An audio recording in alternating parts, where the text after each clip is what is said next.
How should I prepare for an interview and what can I do?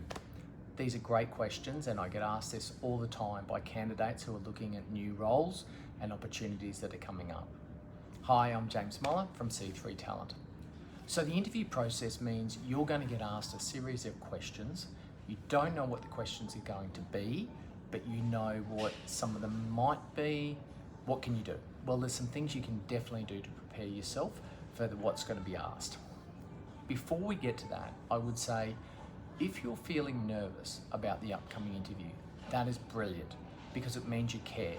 I often say to my children when they're going to a sports carnival or first day of school or something that they haven't done before and they say they feel nervous, I say to them, great, that means you care.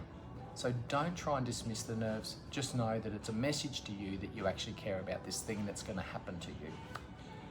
Tip number 2, it's not really tip number 2, but idea number 2. Do some research on the company, on the organisation, and have a think about why you would want to work for them.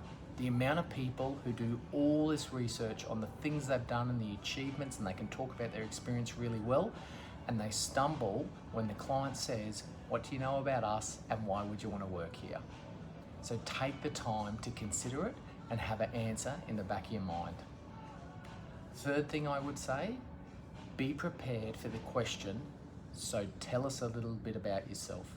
I could run a whole session on this, but very quickly, that question is really, tell us about your experience that aligns to this role. Try and keep your answer to maybe up to 5 minutes, a little bit more if you need to. If there's some interesting things about you or there's some things you want to share with them, try and put them into one sentence. And if the client is interested, they'll come back and ask you a question about it.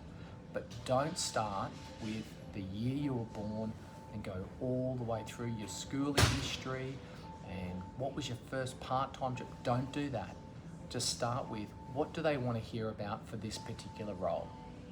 I will also throw in there, you may want to mention why you've left your previous role or if there's a gap in your CV, because they'll be thinking it, the question's going to come, so you can be prepared for it.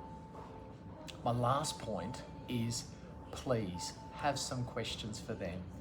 The amount of time that I meet people and interview them for a role and say, what questions have you got for me? They haven't thought about it, and they usually say, James, you've done such a good job, you've answered all my questions. Let me put this to you. You're thinking about spending somewhere between 40, 50, some people even 60 hours somewhere in a week, and you've got no questions? Come on, have some. Even ask where you're going to sit. Just have some questions in the back of your mind that you can ask them, things you really want to know. Look, I hope it helps. Feel free to reach out to me at any point in time. Good luck with those interviews. Cheers. I'm James. Talk soon. Bye-bye.